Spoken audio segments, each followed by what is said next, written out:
Buenos días, mi nombre es Ana Cristina Monera Zuluaga, enfermera egresada de la UPB y especialista en el cuidado del paciente con cáncer y su familia de la Universidad de Antioquia.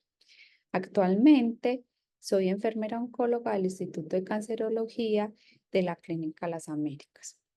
La reunión del día de hoy es sobre cuidados de enfermería en la prevención y diagnóstico del cáncer gastrointestinal y rectal. Lo primero que tenemos que decir es que el cáncer es un grupo de enfermedades caracterizados por el crecimiento descontrolado de las células con invasión local de los tejidos y metástasis sistémicas. Son cancerosos o malignos más de 100 tipos de tumores que se desarrollan en individuos de ambos sexos y de cualquier edad, raza o grupos étnicos y socioeconómicos. Hablemos un poquito de la epidemiología. Cuando hablamos de mortalidad, nos referimos que los tumores gastrointestinales ocupan el 36% de los pacientes que mueren a causa de esta enfermedad. Y cuando hablamos de la incidencia, los tumores gastrointestinal ocupan el 25% de las personas que se nos enferman con dicha patología. Miremoslo desde otro punto de vista. Los tumores gastrointestinales que hacen parte el colon, el recto, el estómago, la vía hepática, el esófago y la vía pancreática están en el ranking según la incidencia de cáncer de la siguiente manera. El cáncer colorectal ocupa el tercer puesto, el cáncer gástrico el quinto puesto, el cáncer hepático el sexto puesto, el cáncer de esófago el séptimo puesto y el cáncer pancreático el 12º puesto. ¿A qué órgano nos referimos cuando hablamos de cáncer gastrointestinal y rectal? Entonces nos referimos al colon y al recto, nos referimos al estómago, referimos al hígado, nos referimos a toda la parte superior e inferior del esófago, nos referimos al páncreas, también nos referimos a la zona anal, al apéndice, a la vesícula biliar, al intestino delgado, a todos los tumores del estómago y a todos los tumores gastrointestinales de tipo neuroendocrino. Vamos a desarrollar cada uno de estos, su sintomatología y factores de riesgo para desarrollarlos. Entonces vamos a empezar por el cáncer colorectal. Entonces el cáncer colorectal se presenta cuando hay un crecimiento en el revestimiento del intestino grueso, que cuando hablamos de este nos referimos al colon, o al final del mismo, cuando hablamos de este nos referimos al recto. Pasa a ser canceroso y es una de las principales causas de muerte relacionadas con cáncer en hombres y en mujeres a nivel mundial. Aproximadamente el 25% de los pacientes con cáncer colorectal presentan metástasis en el momento de diagnóstico inicial y casi la mitad las desarrollan en algún momento de la enfermedad, lo que contribuye a su elevada tasa de mortalidad. Además, debido a la poca especificidad de los síntomas, el cáncer colorectal de forma habitual se diagnostica en etapas o en fases avanzadas. ¿Cuáles son los síntomas? Cambios en los hábitos intestinales, dolor abdominal general o localizado, pérdida de peso sin causa aparente, debilidad, déficit de hierro y anemia. Y los factores de riesgo para desarrollar la enfermedad es la edad, las enfermedades inflamatorias intestinales, antecedentes familiares, índice de masa corporal elevado, poca actividad física, consumo de alcohol y tabaco, además de varios factores relacionados con la dieta. Se cree que el consumo elevado de carnes procesadas y carnes rojas contribuyen un factor de riesgo para sufrir de cáncer colorectal, mientras que el consumo elevado de frutas y verduras es un factor protector para no desarrollar la enfermedad. Es claro o es importante resaltar que cuando hablamos de antecedentes familiares nos referimos a la primera línea de consanguinidad, que la primera línea de consanguinidad hace parte los padres y los hermanos.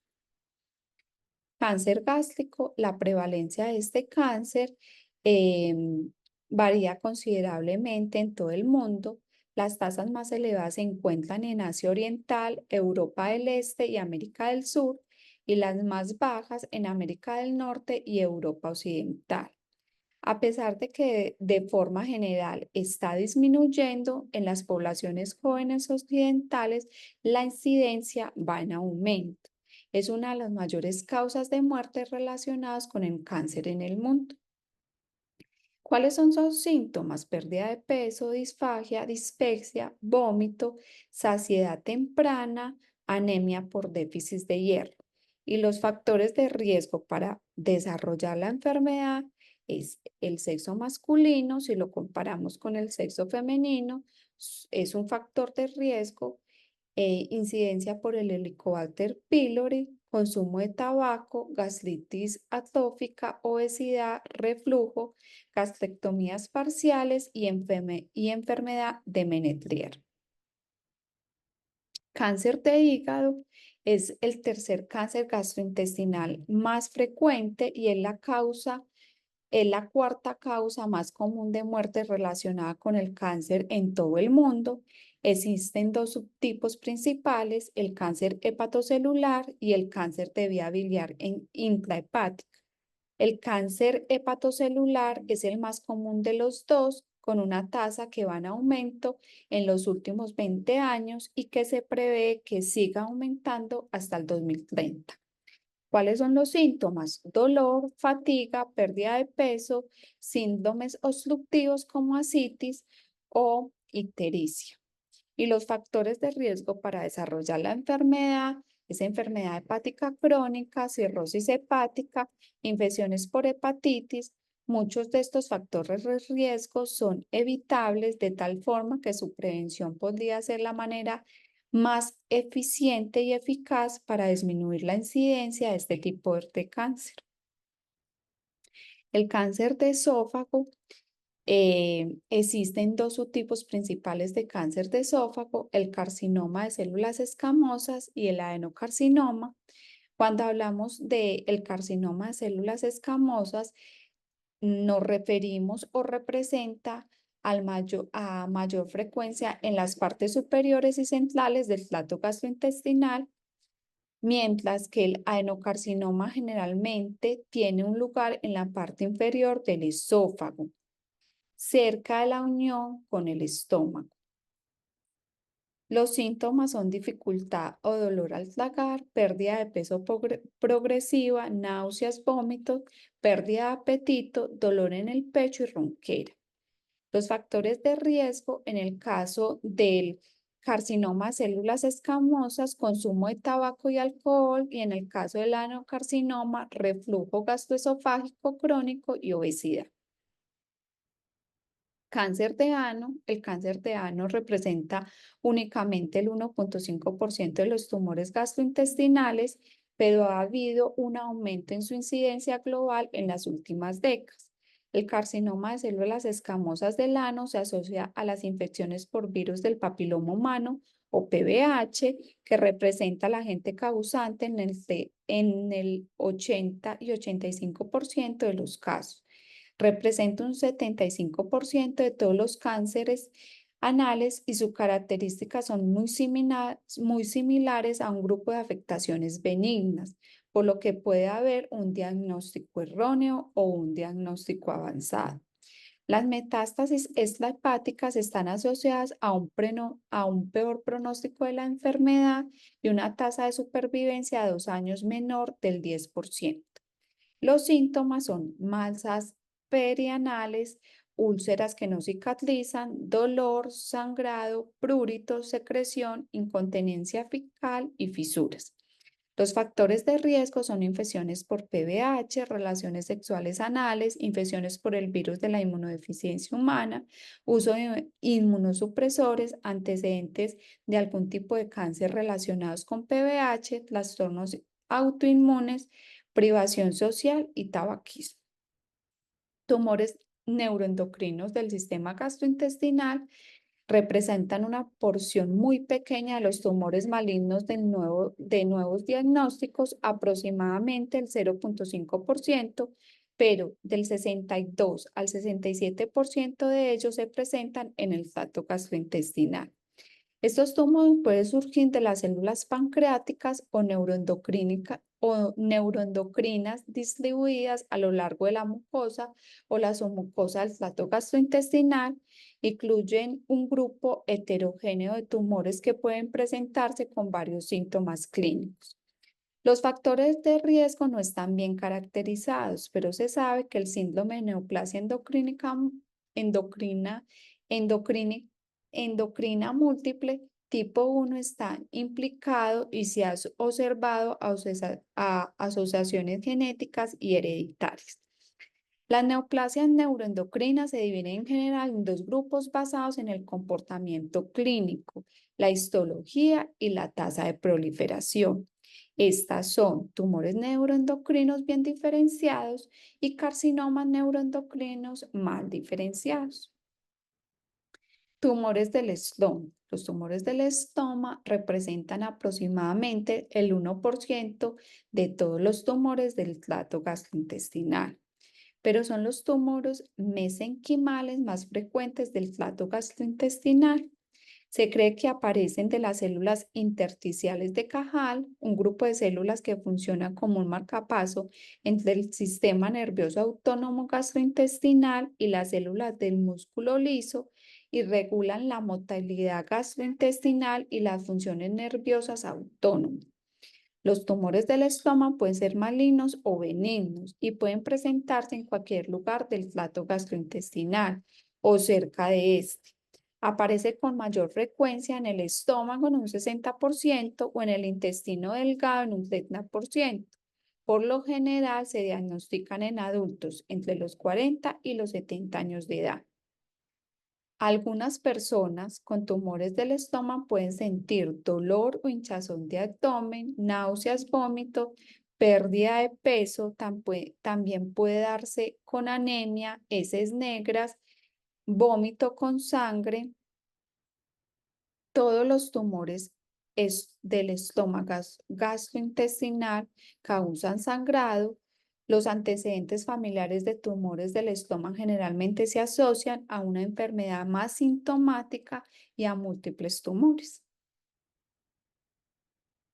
Hablemos un poquito de la fisiopatología del cáncer gástrico. Entonces, todos o casi todos los cánceres se deben a una mutación o activación anormal de los genes que controlan el crecimiento y la mitosis celular. Estos genes anormales se llaman oncogenes. La probabilidad de ocurrencia puede aumentar muchas veces cuando una persona se expone a los factores de riesgo. Aquí tenemos unos ejemplos.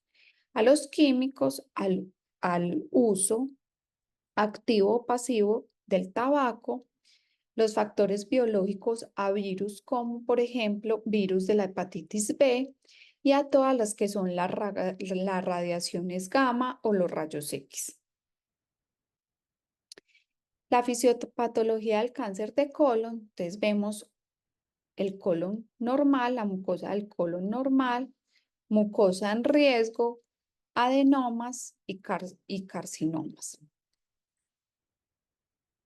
Colon normal, hay mutaciones de línea germinal heredadas, mutaciones de la línea somática adquirida de genes supresores del cáncer.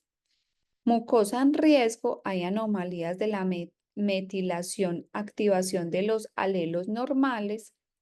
Adenomas, hay mutaciones en protooncogenes, pérdida homocigota de genes supresores de tumores adicionales y sobreexpresión del CUS2. En carcinoma, mutaciones adicionales y alteraciones cromosómicas, graves. El cáncer gástrico, la mayoría de las neoplasias gástricas son la mayoría de las neoplasias gástricas son malignas y estas las más frecuentes es el carcinoma. Las neoplasias benignas son raras, pero incluye leiomiomas y pólipos. Entonces, los más comunes son el carcinoma y el adenocarcinoma, que podemos ver microscópicamente cómo se ve el adenocarcinoma. ¿Cuáles son los factores de riesgo para desarrollar la enfermedad? Entonces, como lo mencionamos anteriormente, el Helicobacter pylori, la mala alimentación, linfomas del estómago, sobrepeso y obesidad, fumar, el alto contenido de sodio también es un factor de riesgo para desarrollar la enfermedad. Historia familiar, que habíamos dicho anteriormente, que la primera línea de consanguinidad se consideran que debe tener un cuidado o un control especial. El género, inflamación del estómago de larga duración, anemia, tabaco y alcohol son factores que pueden predisponer a desarrollar la enfermedad. Los factores hereditarios tenemos síndromes de cáncer colorectal, historia familiar positiva de papás o hermanos que hayan sufrido la enfermedad. Factores de riesgo modificables que aumentan el riesgo, como lo dijimos anteriormente, el cigarrillo, carnes procesadas, ingesta de alcohol, carnes rojas, baja ingesta de verduras y frutas, el sobrepeso y la obesidad.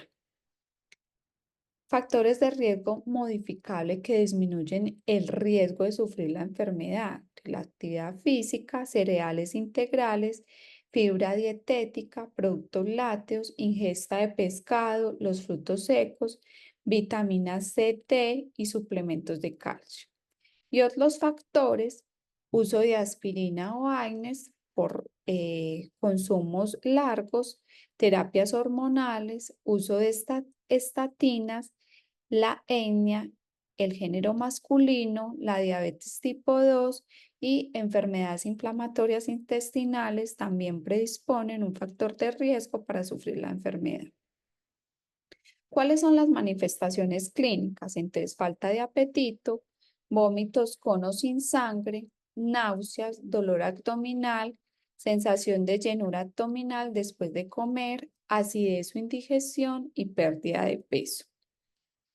Hay anemia y hay deficiencia de hierro, hay obstrucciones del híleo distal cuando la enfermedad está en estadios avanzados, masas palpables cuando la enfermedad está en estadios avanzados, cambios en el hábito intestinal, diarrea, constipación o tenesmo, heces con moco, heces con sangre. Cambios del hábito intestinal, heces con moco y sangre, dolor sacro, perineal y anal para desarrollar cáncer de recto.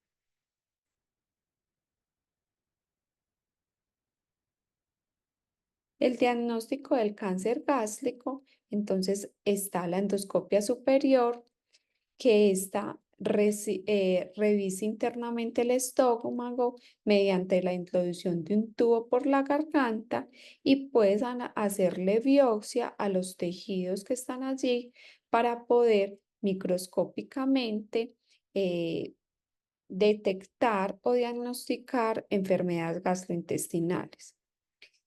La biopsia se extrae muestra del área anormal y se analiza en el laboratorio de hematopatología o de patología para hacer los diagnósticos adecuados. Las biopsias nos dan el nombre y el apellido de la enfermedad y con el nombre y el apellido de la enfermedad es el tratamiento que los oncólogos le proponen al paciente.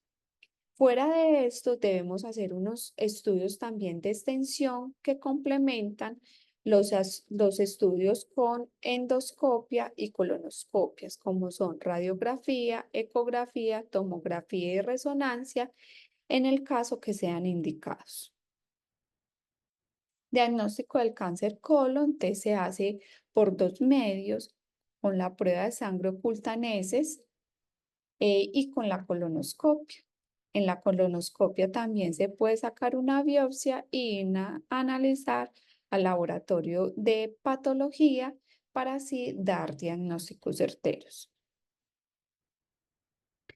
¿Cuál es el tratamiento del cáncer gástrico colorectal? Entonces existen tres tratamientos. Cirugía es en oncología el gold estándar, es lo que se quiere llegar a todos los pacientes, pero hay una promesa o hay o se conserva una cláusula que los tumores deben ser de tamaño pequeño para que su manipulación sea lo menos posible y así no hacer diseminación linfática del tumor. Existe también tratamiento de quimioterapia que son con fármacos por varias vías de administración que lo que hace es matar esas células que se están dividiendo y que se están propagando para mantener la enfermedad activa o causar daño y metástasis. Y la radioterapia, que se utilizan partículas o ondas de alta energía, tales como los rayos X, los rayos gamma, para eliminar o dañar las células cancerosas. Es muy importante en el tratamiento hablar de tratamiento neoayudante y hablar de tratamiento ayudante. Cuando hablamos de tratamiento neoayudante, quiere decir que es tratamiento que se le da sistémico al paciente con quimioterapia para reducir el tamaño del tumor y así poder llevar el tumor con más reducción a cirugía para evitar la manipulación de ese tumor. Y hay tratamiento ayudante, que es después de cirugía, que es el tratamiento que se da para terminar de erradicar algunos bordes positivos que hayan quedado con la cirugía.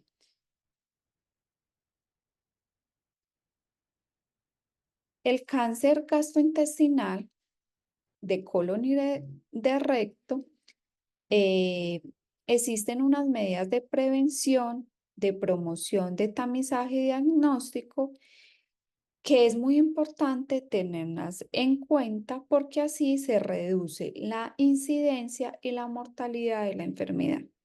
Entonces, en promoción tenemos charlas educativas grupales y empresariales, generalidades del cáncer, hay que conocer la enfermedad, hay que conocer los factores de riesgo, hay que conocer los síntomas, los hábitos de vida saludable, identificación de signos de alarma y detención temprana del Helicobacter pylori, ya que este virus, esta bacteria es la que predispone a desarrollar cáncer de estómago. En el tamizaje tenemos la consulta de valoración integral de riesgo del cáncer, las pruebas del Helicobacter pylori, la endoscopia, la colonoscopia y la sangre oculta en heces. Muchas de las EPS a los mayores de 60 años les están haciendo sangre oculta en heces para el diagnóstico precoz de dicha patología. Y el diagnóstico, como lo hablamos anteriormente, se hace por endoscopia, colonoscopia, sangre oculta en heces, estudio de patología, biopsia y consulta especializada con gastroenterología, oncología, cirugía oncológica. El seguimiento se hace por las rutas preferenciales, demanda inducida, agendamiento prioritario y acompañamiento de todo el personal médico para la prevención o el diagnóstico temprano de dicha enfermedad. En la prevención secundaria tenemos el diagnóstico, el manejo, el seguimiento de las lesiones premalignas, que esto lo hacemos por medio de la endoscopia digestiva superior, La fase de carcinogénesis, la mucosa sana, gastritis crónica, gastritis atófica, metaplasia intestinal y displasia. Estos son grupos de riesgos que preceden a antecedentes familiares o a factores de riesgo como el tabaquismo, como el sexo masculino, la ingesta de sal, pobre ingesta de frutas y verduras. Estrategias para la gastritis atópica y metaplasias intestinales. Hay que tratar de manera precoz el Helicobacter pylori y diagnosticarlo tempranamente y hacerle seguimiento. A todos esos pacientes que tienen alto riesgo de presentar la enfermedad se deben tamizar. Hay una fase asintomática que es el cáncer temprano y hay una fase asintomática que es el cáncer temprano y fase sintomática que es el cáncer avanzado. 10 hábitos para una vida saludable. Entonces, si tenemos estos hábitos saludables, disminuimos el riesgo y la incidencia de desarrollar la enfermedad. Entonces, evitar frutas y consumo de alcohol, perdón, evitar fumar y consumir alcohol, preferir una dieta balanceada con todos los grupos de alimentos, consumo de frutas y verduras al menos una vez al día, disminuir el consumo de alimentos procesados y adictivos químicos, incluye en tu dieta ingredientes como pimienta, soya, vinagre, cebolla, ajo y jengibre. Preferir cocinar al vapor o hervido y evitar freír los alimentos, trabajar con trabajar por mantener una buena calidad del sueño, tomar el tiempo de masticar lo suficiente los alimentos antes de tragarlos, mantener un peso adecuado y no consumir alimentos deteriorados ni almacenados. Cuidados de enfermería para las personas que padecen dicha enfermedad.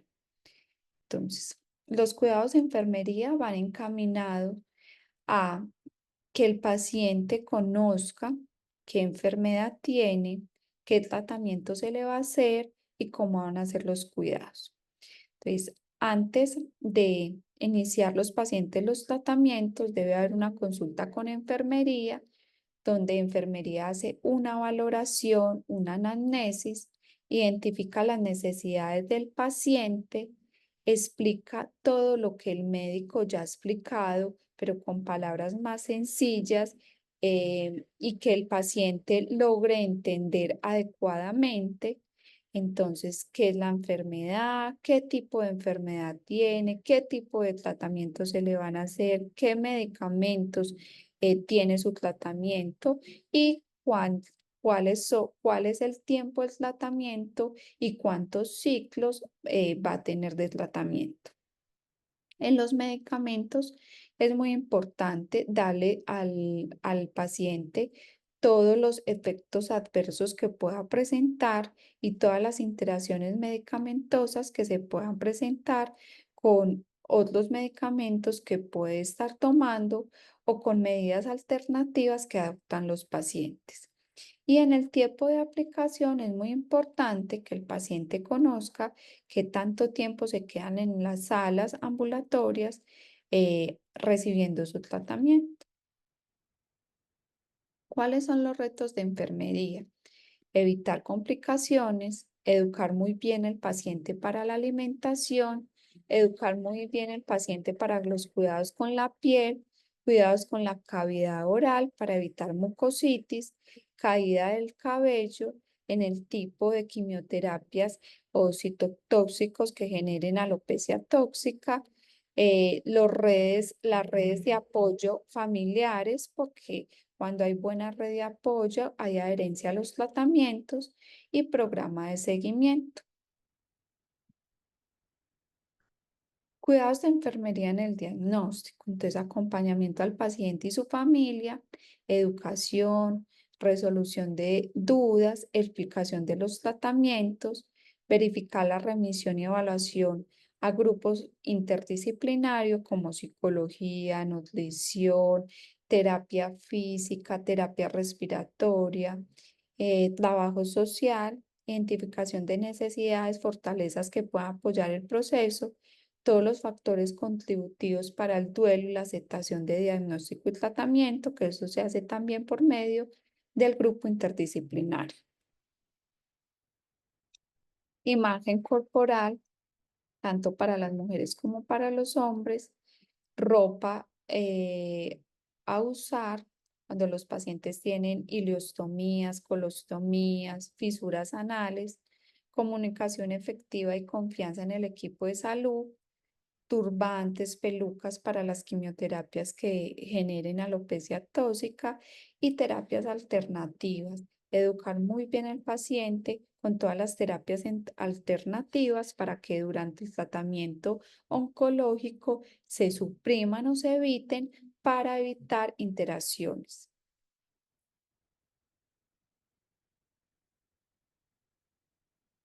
Verificar el protocolo administrar del paciente es muy importante, el consentimiento informado, que si nos haya dado el consentimiento para la aplicación del tratamiento, una valoración física cada que los pacientes nos lleguen a las salas de quimioterapia, abrirle la boca a los pacientes, revisarles las uñas, revisarles las palmas de los pies, la piel que esté íntegra y evaluación de paraclínicos es muy importante.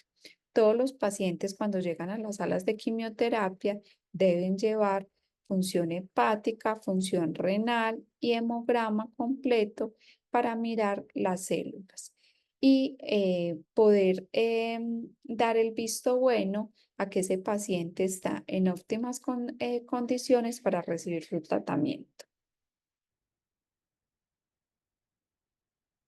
Es muy importante identificación correcta del paciente, protocolo correcto del paciente, fase correcta, ciclo correcto, día correcta y dosis correcta durante el tratamiento del paciente y durante todo el tiempo que el paciente nos permanezca en las salas de quimioterapia. Antes del tratamiento es muy importante la verificación de las dosis en miligramos de los medicamentos que el doctor haya formulado, que esos medicamentos sí estén adecuados con la depuración de creatinina, verificar el cuadro hemático del paciente, la hemoglobina, los glóbulos blancos y las plaquetas, verificar los exámenes según la toxicidad de medicamentos, premedicar muy bien al paciente antes del inicio de cada protocolo para evitar náuseas, vómitos y reacciones de hipersensibilidad, administrar el medicamento según la vía, ya sea intramuscular, intravenoso, subcutáneo o oral, y seguir en cuenta o tener en cuenta este flujograma de administración de quimioterapia, de revisión de la información clínica y selección de tipo de tratamiento, planificación del tratamiento, si es cada 15 días, si es cada 8 días, si es cada 21 días, si es cada 28 días. Indicación médica, preparación por central de mezclas, que sea los medicamentos en las soluciones adecuadas, en desglosa, en solución salina, cumplimiento del tratamiento a cabalidad, administración y monitoreo de ese tratamiento y monitorizar la respuesta y la toxicidad al tratamiento o al protocolo administrado. Durante el tratamiento, los cuidados de enfermería que se deben de tener es educar sobre la importancia de los signos de alarma al paciente. Cuando se consulta los servicios de urgencias, es súper importante brindar información sobre signos de infecciones, recomendar al paciente que no suspenda los analgésicos sin orden médica, porque muchos pacientes suspenden los analgésicos y cuando los llegan a los servicios de urgencias o a las salas de quimioterapia, obviamente el umbral del dolor o la escala del dolor va a estar más alta. explicar al paciente sobre los principales signos de neutropenia o trombocitopenia, educar sobre la importancia de la hidratación de la piel y los signos y síntomas de síndrome de mano y pie cuando los pacientes están tomando quimioterapia oral, como por ejemplo capecitabina. Cuidados de enfermería en el tratamiento con radioterapia, entonces valoración de la piel, efectos sobre la cicatrización, educación para el cuidado antes y después de la radioterapia, hidratación oral y de la piel, valoración de los laboratorios, cuidados posquimioterapia, exposición al sol, valoración del dolor, valoración del estado funcional, que para eso existen escalas, que es EDCOT y Karnowski, que nos dice en qué estado funcional está el paciente, y siempre hacer un registro adecuado y oportuno de enfermería. Diarrea por radioterapia, entonces valorar los signos de deshidratación y enseñar al paciente a identificarlos, educar al paciente en la buena higiene perianal, aplicar cremas protectoras a base de zinc y el uso de sueros de rehidratación oral. Enseñe los cambios alimenticios necesarios para disminuir el volumen de las heces. Con la dieta el paciente puede ayudarse para que las heces tengan más consistencia, aumentando los alimentos que tengan alta cantidad de hierro, como el plátano, el guineo, la manzana, la pera, la guayaba. Administración de antidiarreicos que sean formulados por el médico. Les dejo aquí la bibliografía y esto fue todo lo que les quería compartir acerca de los tumores gastrointestinales.